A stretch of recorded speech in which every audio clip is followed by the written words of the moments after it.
ஆண்டவராகிய இயேசு கிறிஸ்துவின் நாமத்தினாலே இந்த சயின்ஸ் அண்ட் சயின்ஸ் நிகழ்ச்சியிலே உங்களை வரவேற்கிறோம். இன்றைக்கும் இந்த நிகழ்ச்சியிலே நம்ம கூட வந்து ரூபன் எப்ரனேசர் பிரதர் வந்திருக்கிறாங்க. வாங்க நம்ம இன்னைக்கு நிகழ்ச்சிக்குள்ள போகலாம்.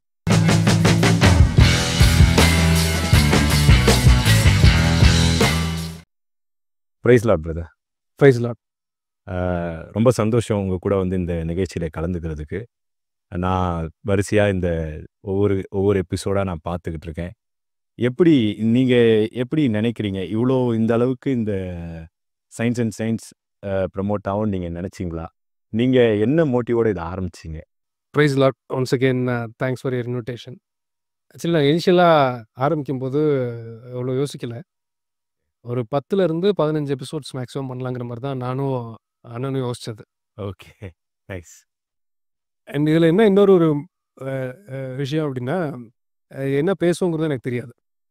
ஓகே. இதுக்கு முன்னாடி ஏதாவது பெருசாக பண்ணியிருக்கோமான்னு கேட்டால் அதுவும் கிடையாது. காட்ஸ் கிரேஸில் வந்து பார்த்திங்கன்னா இது நிறைய பேருக்கு ரீச் ஆகிருக்கு. All glory and praise to Jesus. ஏன்னா அது நான் எதிர்பார்க்கல. இவ்வளோ எபிசோட்ஸ் பண்ணுவோங்கிறதும் எதிர்பார்க்கல. Okay brother. அண்ட் கடவுளுடைய கைடன்ஸ் கரெக்டாக கண்டிப்பாக இருந்ததுனால பண்ண முடிஞ்ச ஒழிய ஹையஸ்ட் ரீசன்ஸாக வேறு எதையும் என்னால் சொல்ல முடியாது. Okay brother. Nice to know that. அப்புறம் இன்னைக்கு நம்ம இந்த நிகழ்ச்சியில் எதை குறித்து பார்க்க போகிறோம்? ஓகே. ஸோ இன்றைக்கி நம்ம பார்க்க போகிறது வந்து பார்த்திங்கன்னா ஆர்கியூமெண்ட் ஆஃப் ஃபைன் டியூனிங்னு சொல்லுவாங்க. அப்படின்னா என்னென்னா, ஒரு அக்யூரசி ஆர் பெர்சிஷன். அக்யூரசினா என்ன அப்படின்னா, ஒரு எக்ஸாம்பிள் சொல்கிறேன் பாருங்களேன். இது வந்து டம்ளர்ஸ் நம்மளுக்கு தெரியும். ஆமாம், தெரியும். இதை நம்ம டெக்னிக்கலாக வந்து ஸ்டாக்குன்னு சொல்லுவோம். ஒன்றுக்கு மேலே ஒன்று அடிக்கி வைக்கிறது நம்ம ஸ்டாக்குன்னு சொல்லுவோம். ஓகே. இதான் இந்த டம்ளர் நான் உங்கள் கையில் கொடுக்குறேன். ஓகே. இது வந்து கட்டாயமாக யாரோ பண்ணி தான் இது வந்திருக்கணுங்கிறதுக்கு நீங்கள் என்னென்ன ரீசன் சொல்லுவீங்க? கட்டாயமாக பண்ணியிருக்கணும்னு சொன்னீங்கன்னா பார்த்தீங்கன்னா எல்லாம் விளையாடி இப்படி கேட்குறேண்ணே. யாரோ படைச்சி தான், யாரோ உருவாக்கி தான் அது வந்திருக்கு. ஓகே.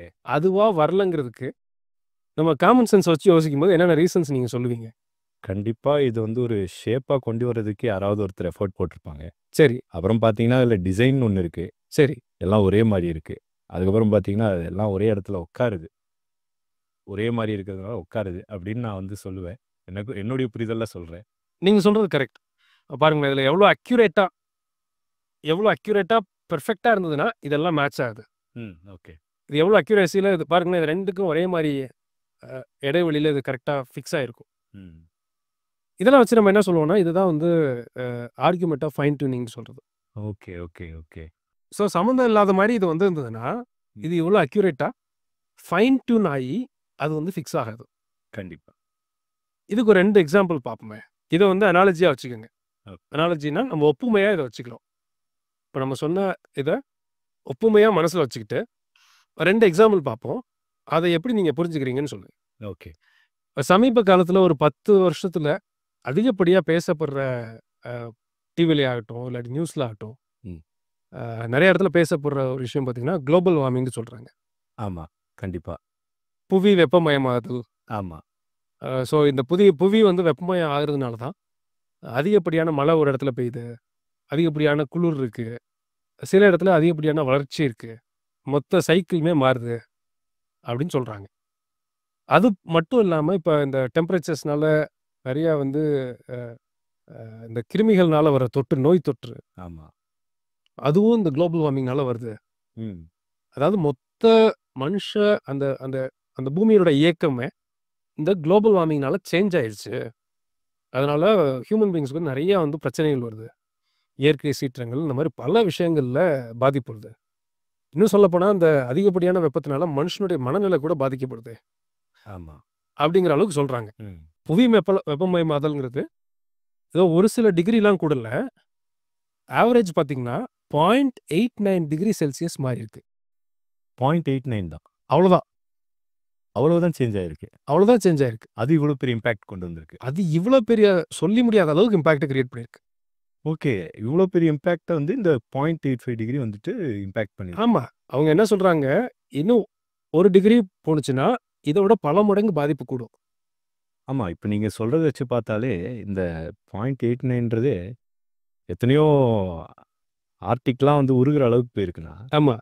நீங்க சொல்ற மாரி இன்னும் 1 டிகிரிலாம் போயிருச்சுன்னா, அப்புறம் மொத்தமாவே காணாம போயிரும் போல இருக்கு. ஆமா. 2 டிகிரி மாறுனுச்சுன்னா, அவங்க சொல்றாங்க. 2 டிகிரி இப்ப 0.89 டிகிரிலருந்து 2 டிகிரி இன்னும் கொஞ்சம் வெப்பம் கூடுனுச்சுன்னா, ம். 99% இந்த நீர் நம்ம கடலுக்குள்ள கோரல்ஸ்லாம் இருக்கு இல்லையா? ஆமா. அது 99% அழிஞ்சிருமா. இப்போ வர்றத விட பல மடங்கு ஜாஸ்தியா உங்களுக்கு குளிரும் ஜாஸ்தியாயிரும், வெயிலும் ஜாஸ்தியாயிரும். மனுஷங்களுடைய வாழ்க்கைங்கிறது இன்னுமே ரொம்ப கஷ்டமாயிரும். ஆமா. இப்பயே நம்மளால பார்க்க முடியுது. இப்பயே வந்து நம்மளால அநேக வெதர நம்மளால கணிக்கவே முடியாத கட்டத்துக்கு போயிட்டுருக்கோம். ஆமா. எப்போ மழை பெய்யுது, எப்போ நம்ம ஊர்லலாம் வந்து பனி பெய்யுமான்ற அளவுக்கு போய்க்கிட்டு இருக்கு. அந்த ஆமா. அளவுக்கு போய்க்கிட்டு இருக்கு. ஆமா. குளிரும் ரொம்ப ஜாஸ்தியாயிருச்சு. எப்ப நீங்க சொல்ற மாரி நல்ல ஒரு பாயிண்ட் சொன்னீங்க. எப்ப மழை பெய்யும்னு தெரியாது. எப்ப வெயில் ஜாஸ்தி அடிக்குதுன்னு நமக்கு தெரியாது. ஆமா. எல்லாமே எக்ஸ்ட்ரீம் ஆயிருச்சு. இது எல்லாமே வெறும் 0.89 டிகிரி சேஞ்ச் ஆனதுனால வந்த விளைவு. ஓகே.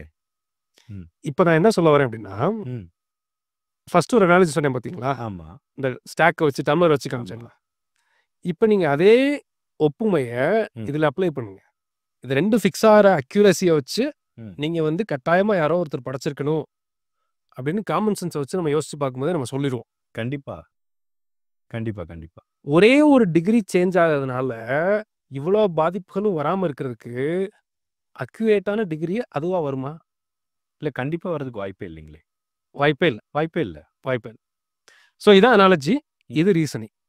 இந்த 2யும் நீங்க அப்ளை பண்ணி பார்க்கும்போது, டிகிரி கூட எந்த அளவுக்கு இருந்தா மனுஷனும், உயிரினமும் கம்ஃபர்டபுளா வாழ முடியும்.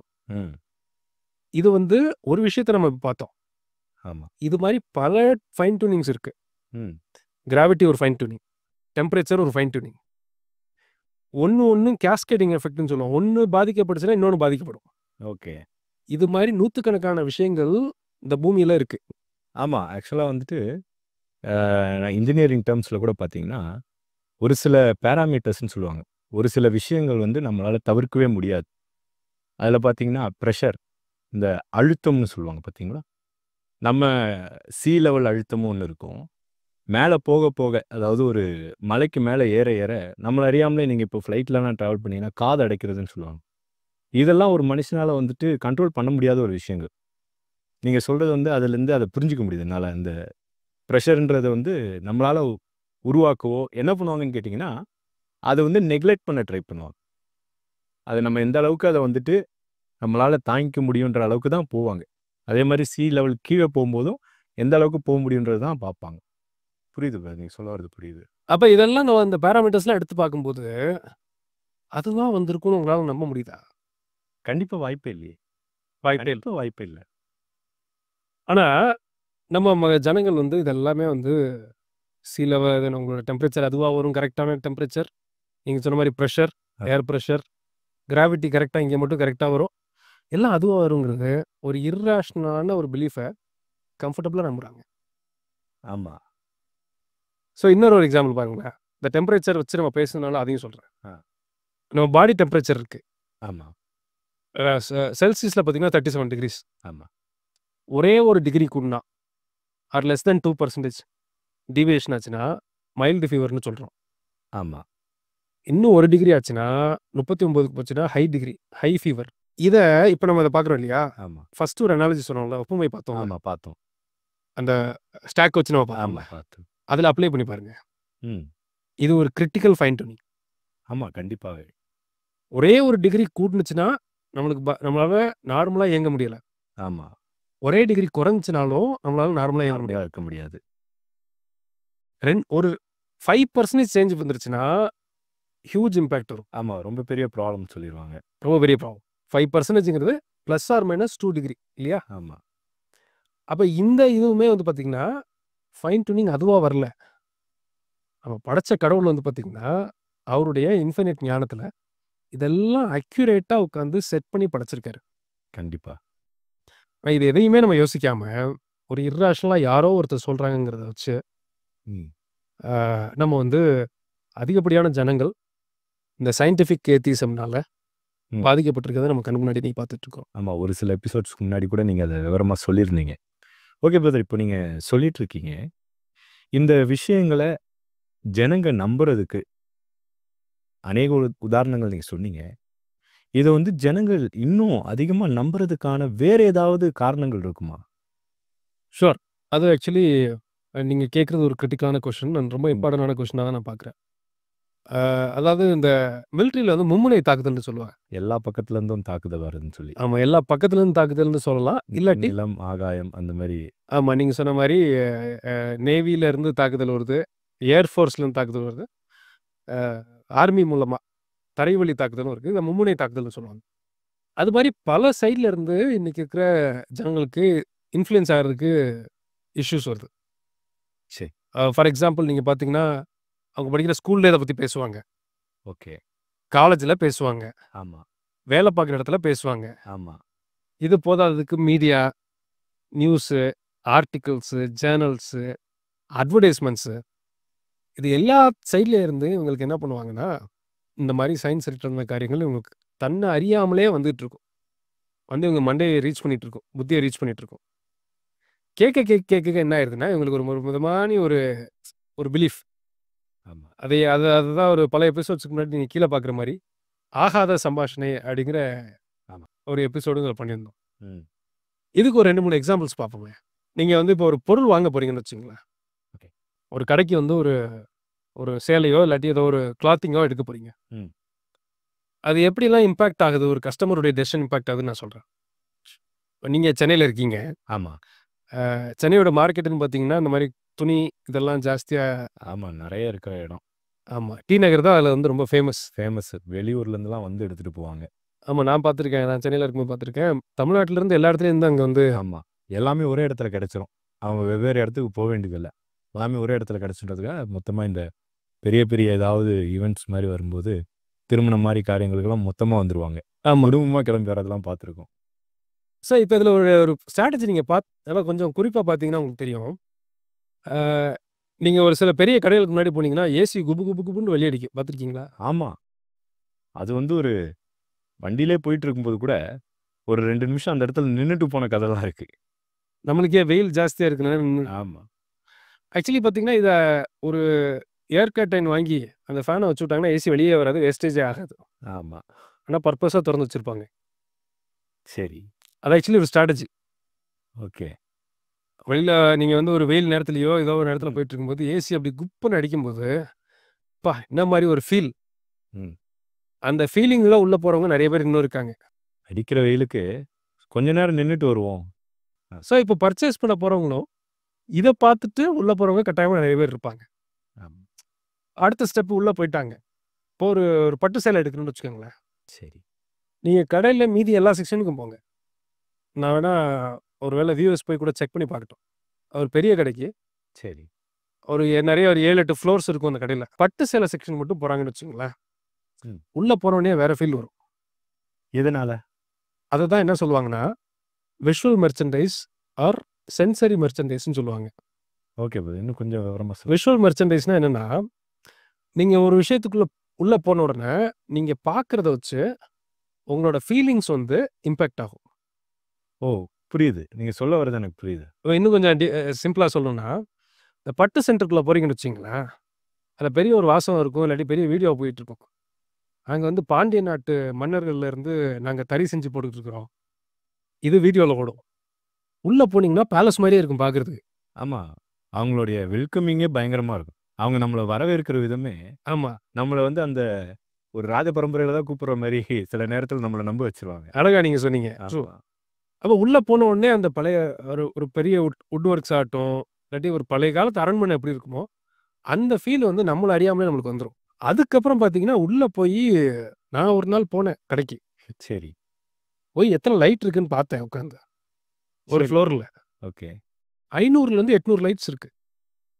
அந்த ஒரு குறிப்பிட்ட செஷன்ல மட்டும். அந்த ஃப்ளோர்ல மட்டும். 500 லைட்டு. 500லேருந்து 1000 இருக்கு. அதுக்கே பயங்கரமா அவங்க செலவு பண்ணியிருக்காங்க. அதுக்கே க்ரோர்ஸ் உங்களுக்கு கரண்ட் பில் வரும். ஆமா, கண்டிப்பா. இன்னும் நீங்க குறிப்பா இன்னும் கொஞ்சம் நோட் பண்ணி வியூவர்ஸ் கூட பார்க்கறதுக்கு சொல்றேன். பட்டு செக்ஷன்ல பார்த்தீங்கன்னா, எல்லோ கலர் லைட் இருக்கும். எதனால? அப்பதானே பட்டு உங்களுக்கு பளபளன்னு இருக்கும். நீங்க சொல்றது கரெக்ட் பிரதர். நம்ம ஒரு உதாரணத்துக்கு ஒரு சட்டைய கடையில வாங்குறோம். எனக்கு நடந்த சம்பவம். நல்ல டார்க் நேவி ப்ளூ சட்டைன்னு சொல்லி வாங்கிட்டு வந்தேன். ஓகே. ஆனால் வீட்டுக்கு வந்து பார்க்கும்போது அது வந்து பச்சை கலரில் இந்த மயில் கலர்னு சொல்லுவாங்கல்ல அந்த மாதிரி இருக்குது. அப்போ நீங்கள் சொன்ன அந்த அடிப்படையில் தான். ஆமா. லைட்டுக்கு அடியில் பார்க்கும்போது நான் நினச்ச கலராகவும் வீட்டுக்கு வந்து பார்க்கும்போது ஏன் லைட்டுக்கு அது நார்மல் கலராகவும் தெரியுது. புரியுது. இதோட இன்னொன்று நீங்கள் ஷர்ட்டுன்னு சொன்னதுனால சொல்கிறேன். ஆ. ஷர்ட் நல்ல குவாலிட்டின்னு நீங்கள் எப்படி கண்டுபிடிப்பீங்க? அது மேலே இருக்கிற அந்த பிராண்டு பார்த்து. பிராண்டை பார்ப்பீங்க, ஆமாம் மேலே தடை பார்ப்போம்ல, ஆமாம் அது கண்டிப்பாக அது வந்து ஸ்மூத்தாக இருக்கா. ஸ்மூத்தாக இருக்கான்னு பார்ப்பீங்க. ஆமாம் அதுக்கு அடியில் ஒரு பஞ்சு மாதிரி ஒரு மெட்டீரியல் வச்சுருப்பாங்க, பார்த்துருக்கீங்களா? ஆமாம் உள்ளே வந்து ஒரு சின்னதாக ஒரு லேயர் வச்சுருப்பாங்க. லேயர் வச்சுருப்பாங்கல்ல, அந்த லேயரை வச்சு நீங்கள் தடவி பார்த்தீங்கன்னா உங்களுக்கு வந்து ரொம்ப சாஃப்டாக இருக்கும். எந்த சட்டை எடுத்தாலும் அப்படிதான் சாஃப்டாக இருக்கும். இருக்கும். Okay brother. இதுதான் சென்சரி மெர்ச்சன்டைஸுங்கிறது. ஓகே சரி. நீங்கள் உள்ளே போனோன்னா உங்களுக்கு ஃபீல், லைட்டு, செட்டப்பு இதெல்லாம் பார்க்கும்போது உங்களோட டெசிஷன் மேக்கிங் வந்து ரொம்பவே வந்து மாறிடும். இதெல்லாம் இது வரைக்கும் பண்ணுறது நியாயமான சேல்ஸ் யுக்திகள்னு வச்சுக்கோ. சரி. இதில் கொஞ்சம் ஃப்ராட் யுக்தியும் இருக்குது. ஏமாற்றுவாங்க.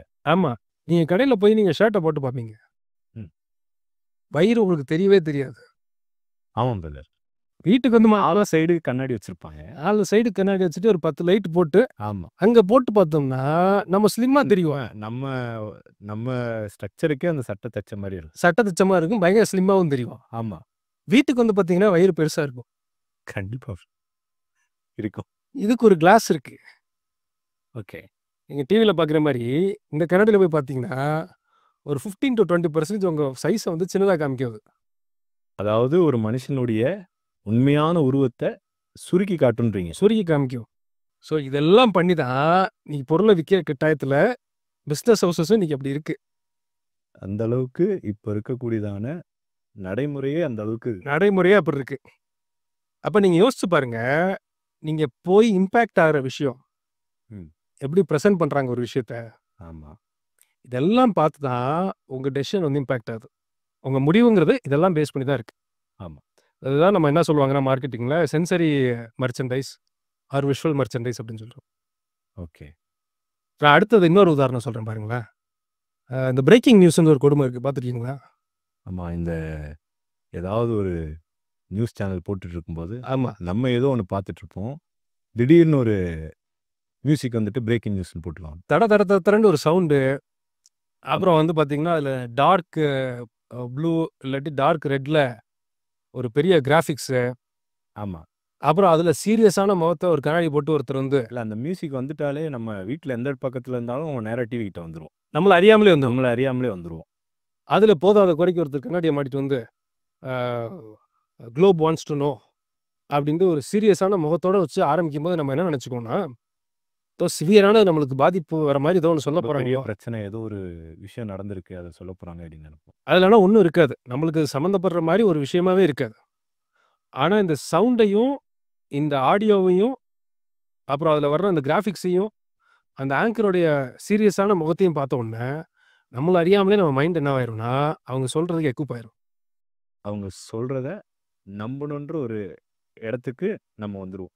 நம்புறோங்கிறத விட அதை கேட்குற கண்டிஷனுக்காக நீங்கள் வந்துடுவீங்க. ஆமாம். என்ன வேலை பண்ணிட்டு இருந்தாலும் அது முதல்ல என்ன தெரிஞ்சுக்கிட்டு அப்புறம் பார்த்துக்கலாம்னு நினைப்போம். ஆமாம், எல்லாத்தையும் மறந்துடுவீங்க. இதை பார்த்துட்டு 5 நிமிஷம் நிற்காம நம்ம போக மாட்டோம். ஸோ இதெல்லாம் சேர்த்து தான் பார்த்தீங்கன்னா சென்சரி மார்க்கெட்டிங் இதெல்லாம் சொல்கிறது. சரிங்க. இதுக்கு சமீப காலத்தில் நடந்த ஒரு கிளாசிக் எக்ஸாம்பிள் சொல்லி நம்ம கன்க்ளூட் பண்ண வந்தது. டாயர் அப்படின்ற ஒரு பிராண்டு. இது நியூஸில் தான் ரொம்ப ஃபேமஸாக வந்துச்சு. இந்த இப்போ நம்ம பார்க்க போகிறது அந்த நியூஸில் படித்ததை வச்சு நான் சொல்கிறேன். டாயர்ன்ற ஒரு பிராண்டு கேள்விப்பட்டிருக்கீங்களா? நான் கேள்விப்பட்டது. ஓகே. இது வந்து ஒரு யூரோப்பியன் பிராண்டு. ஓகே. பெண்களுக்கு வந்து இந்த பேக்ஸு அப்புறம் ஷூஸு அப்புறம் வந்து க்ளோத்திங்ஸ் எல்லாம் இவங்க பண்ணுறாங்க. இங்கே வந்து அந்த கவர்மெண்ட் அஃபீஷியல்ஸ் வந்து ஒரு ரெய்டு பண்ணுறாங்க அவங்க கம்பெனியை. அந்த குறிப்பிட்ட நிர்வாகத்தை அவங்க நிறுவனத்தை இது பண்ணுறாங்க. இந்த பேக்ஸ் எல்லாம் பார்த்தீங்கன்னா 2.5 லட்சத்துலேருந்து 3 லட்சம் அந்த மாதிரி இருக்கும். ஒரு சாதாரண பேகு 2.5 லட்ச ரூபா. 2 லட்ச ரூபா. சரி. $4,000 வரைக்கும் இருக்குது. $4,000 வரைக்கும்லாம் அவங்க விற்கிறாங்க. சரி. ஓகே. 2 லட்சம் 3 லட்சம் 4 லட்சத்துக்குலாம் இவங்க விற்கிறாங்க. சரி. என்ன ஒரு வேகத்தக்க விஷயம்னா இந்த யாராவது செருப்பு பழசு விற்று பார்த்துருக்கீங்களா நீங்கள்? செருப்பு யாரு இப்போ நான் போட்ட செருப்பை நீங்கள் போட மாட்டீங்க. செருப்பை நான் போட மாட்டோம். போட மாட்டோம். ஆமாம். OLXல இந்த பிராண்ட் $20,000 செருப்பு பழசு போட்டிருக்காங்க. அதாவது செகண்ட் ஹேண்ட்ல வாங்கக்கூடிய இன்னொருத்தர் யூஸ் பண்ண பொருளை 20,000க்கு. ஆமா. சரி. அப்படிப்பட்ட பிராண்ட் இது. ம். இந்த கம்பெனியை போய் ரைட் பண்ணுறாங்க. அங்கே வந்து ஒர்க்கர்ஸ்க்கு வந்து சரியான வசதிகள்லாம் அவங்க செஞ்சு கொடுக்கல அப்படின்னு மேனுஃபேக்சரிங் செய்கிற இடத்த போய் ரைட் பண்ணுறாங்க. சரி. அப்போ ஒரு முக்கியமான ஒரு பீஸ் ஆஃப் எவிடன்ஸ் உங்களுக்கு கிடைக்குது. ஒரு பேக்கு 4,000 $3,000 விற்கிற ஒரு பேக்கு, அது மாதிரி 2.5 லட்ச ரூபாய்க்கு விற்கிற ஒரு பேக்கு, அதை இவங்க இன்னொரு சப்ளையர்கிட்ட வாங்குவாங்கல்ல, இவங்களே செய்ய மாட்டாங்க. ஸோ அதை அவங்க பண்ணுறதில்ல. ஆமாம், பெரிய எந்த கம்பெனியுமே அவங்க பண்ண மாட்டாங்க. சரி, ஓகே, புரியுது. இன்னொரு கம்பெனிகிட்ட இருந்து செஞ்சு வாங்குவாங்க. ம். இவங்க கேட்குற ரெக்கமெண்ட்லாம் அவங்க பண்ணி கொடுக்கணும். சரி. அதுக்கு இவங்க பே பண்ணுற வேல்யூ பார்த்தீங்கன்னா வெறும் $57. Recently, Italian prosecutors investigated the factories of Dior and Armani, and this is what they found: unsafe working conditions and illegal workers. But more importantly, they stumbled upon a crucial piece of information. Dior pays its suppliers $57 to make a bag. $57. That's around 5,000 Indian rupees for one bag. That's what it costs Dior, $57. Do you know how much they sell it for? Around $2,800. That's nearly 2.6 lakh Indian rupees, which is 50 times the cost of making. $57க்கு ஒரு பொருளை வாங்கி அதை வந்து $2,000-3,000 விற்கிறாங்க. ஆமாம், $57 Rafah படிங்கன்னா ஒரு $5,000 பொருளை வாங்கி $2,38,000 விற்கிறாங்க. ப்ராஃபிட் மார்ஜின் பயங்கரமாக இருக்கே. 50 மடங்கு. ₹1 வாங்கி $50 விற்கிறது. அப்போ நீங்கள் யோசிச்சு பாருங்க, அதில் இருக்க குவாலிட்டிக்கு போய் ஜனங்கள் வாங்குறாங்களா? ஏன்னா அவன் கொடுக்குறது $5,000 அதை வாங்குறான். ஆமாம், $5,000 எப்படி செய்ய முடியுமோ அதை தான் அவன் செய்ய போகிறான். ஆனால் ஜனங்களுக்கு பே பண்ணுற வில்லிங்காக இருக்கிற அமௌண்ட்டு $2.5 லட்சம். என்ன பெரிய குவாலிட்டியை நம்பி மனுஷங்க வாங்குறாங்க? இல்லை இல்லை இல்லைதான். இது கண்டுபிடிச்சது ரொம்ப நியூஸ்லாம் வந்த விஷயம், பப்ளிக்காக இருக்கிற விஷயம். அப்போ இவங்க ஒரு கொஸ்டின் வரும், இவனுக்கு செலவே இருக்காதா? ஆமாம், இப்போது இவ்வளோ குறைவான ஒரு விலைக்கு வாங்கி இவ்வளோ அதிகமாக விற்கணும்னா அவங்களுக்கு ஏதாவது ஒரு இன்வெஸ்ட் பண்ண வேண்டிய ஒரு இடம் இருந்தால் தானே அவங்க அந்த ஆமாம், ஏதாவது ஒன்று செலவு பண்ணணும்ல. செலவு இவங்க எதுக்கு பண்ணுவாங்கன்னா பொருளில் பண்ண மாட்டாங்க. $5,000 பொருள், 2 லட்சம் பொருள்னு நம்ப வைக்கிறதுக்கு என்னென்னலாம் செலவு பண்ணணுமோ அது அத்தனையும் பண்ணுவாங்க. அதாவது அந்த பொருளுடைய தன்மையை மாற்றாம அது விற்கிறதுக்கு என்ன பண்ணணுமோ அதை மட்டும் பண்ணுறாங்க. ஆமாம், இது வந்து இவ்வளோ காஸ்ட்லியான பொருளுங்க அப்படின்னு கஸ்டமர் நம்புறதுக்கு என்னெல்லாம் செலவு பண்ணால் கஸ்டமர் நம்புவானோ அத்தனைக்கும் செலவு பண்ணுவாங்க. லைக் அங்கே இருக்க ஷோரூம்ஸு, பெரிய பெரிய சிட்டிஸில் பெரிய பெரிய ஷோரூம்ஸ், அதுக்கெலாம் லட்சக்கணக்காக கோடிக்கணக்கெலாம் அவங்க ஸ்பெண்ட் பண்ணணும். வாடகையே அவ்வளோ காஸ்ட் இருக்கும்.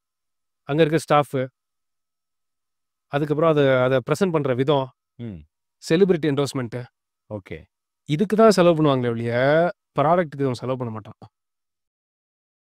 Luxury brands are preying on people's sense of insecurity and need for social validation. You may be thinking you're paying for premium leather and craftsmanship, but actually, you're paying for the glitzy marketing campaigns and the fancy stores. மற்ற காரியங்களுக்கெல்லாம் அவங்க செலவு பண்ணிட்டு அந்த பொருளுடைய உண்மையான தன்மையை அதிகரிக்கணுன்றது அவங்க நோக்கமே இல்லை. ஆமாம், சரி, எதுக்கு அவங்க செலவு பண்ணுவாங்கன்னா ஒரு மொக்க ப்ராடக்டாக இருந்தாலும் காஸ்ட்லியான பொருளுங்க நம்புறதுக்கு என்னென்ன செலவு பண்ணணுமோ அத்தனைக்கும் அவன் பண்ணுவான். அதாவது ஒருத்தன் ஏமாத்துறதுக்கு என்னெல்லாம் பண்ணுமோ பண்ணுவாங்க. உங்கள் மொழியில் ஏமாத்துறது, ஆமாம், அவங்க மொழியில் ஸ்ட்ராட்டஜி. சரி. இப்போ எதுக்கு இதை நம்ம சொல்கிறோம் அப்படின்னு ஒரு வேளை நிறைய பேர் யோசிப்பாங்க. எவல்யூஷன் தியரின்னு பார்த்தீங்கன்னா அதுக்குள்ளே ஒன்றுமே இருக்காது. அதுதான் நம்ம பல எபிசோட்ஸில் பார்த்துருக்கோம். இந்த சயின்ஸ் அண்ட் சயின்ஸுங்கிறது இந்த எவல்யூஷன் அட்ரஸ் பண்ணணுங்கிறதுக்காக தான் நம்ம ஆரம்பிச்சதே. ஆமாம், எவல்யூஷன் தியரிக்குள்ளே இவங்க சொல்கிற ஸ்டோரிஸ்குள்ளே பார்த்தீங்கன்னா ஒன்றுமே இருக்காது. மொக்கையாக இருக்கும், ஏதாச்சும் இல்லாட்டி இர்ராஷனலாக இருக்கும், லாஜிக்கே இல்லாமல் இருக்கும், காமன் சென்ஸ் கூட இல்லாமல் இருக்கும். ஆமாம், எதுவுமே இல்லாமல் இருந்தாலும் இந்த $5,000 பொருள் 2 லட்ச ரூபாய்க்கு விற்கிறதுக்கு அந்த ப்ரெசென்ட் பண்ணுற விதம் இருக்குது பார்த்தீங்களா? ஆமாம், அதில் சிக்கி தத்தளிச்சுக்கிட்டு இருக்கவங்க தான் இன்றைக்கி இருக்கிற கூட்டம். பைபிளில் இருந்து ஒரு கம்பேரிசன் சொல்லணும்னா, ஆகாபு கிட்ட வந்து தீர்க்கதரிசனம் சொல்லுவாங்க, 400 தீர்க்கதரிசி சொல்லுவாங்க. 400 பேரும் ஒரே விஷயத்தை தான் சொல்லுவாங்க. ஆமாம், அந்த சம்பவம் அவங்க ஒரு யுத்தத்துக்கு போகும்போது அந்த 4 அவங்க வந்து ஆலோசனை கேட்க வருவாங்க. ஆமாம், அதில் ஒருத்தன் என்ன பண்ணுவான், டெமோக்கு வந்து இரும்பு ராடெல்லாம் தூக்கிட்டு வந்து டெமோ காமிப்பான். ஆமாம், ஆனால் ஒரே ஒரு உண்மையான தீர்க்கதரிசி மட்டும், நீ போயிட்டு திரும்ப வர மாட்டே அப்படிங்கிறத அழகா சொல்லுவார். ஆமாம், மிகாயான்ற ஒரு தீர்க்கதரிசி மாத்திரம் இவருக்கு விரோதமாக ஒரு தீர்க்கதரிசனம் சொல்லுவார். விரோதமான்னு சொல்றத விட சத்தியத்தை அவர் ஒருத்தர் மட்டும் ஆமா. சொல்லுவார். அப்போ நார்மலாக பார்க்கும்போது 400 பேரும் ஒன்றா கரெக்டாக தானே சொல்கிறாங்க, ஒரே விஷயத்த சொல்கிறாங்க. ஒரே விஷயத்த சொல்கிறாங்க. இவங்கெல்லாம் தீர்க்கதரிசிகள் தான் ஆல்ரெடி சொல்லியிருக்கு வசனம். ஆமாம், இவங்கெல்லாம் ஒன்றும் தீர்க்கதரிசி இல்லாதவங்க கிடையாது. இவங்களுமே தீர்க்கதரிசிகள் தான் அந்த வசனம். தீர்க்கதரிசனம் சொல்கிறவங்க தான். ஆமாம். அப்போ இவங்க எல்லாரும் சொல்லும்போதை கேட்டுட்டு ம். ஆகாப் என்ன பண்ணிட்டாரு, இவன் ஏமாந்துட்டான். ஏமாந்து சண்டைக்கு போய் அவனோட வீழ்ச்சி அங்கே தான் முடிஞ்சிச்சு, உண்மையாகவே அந்த நல்ல தீர்க்கதரிசி சொன்ன விஷயம் நடந்துருச்சு.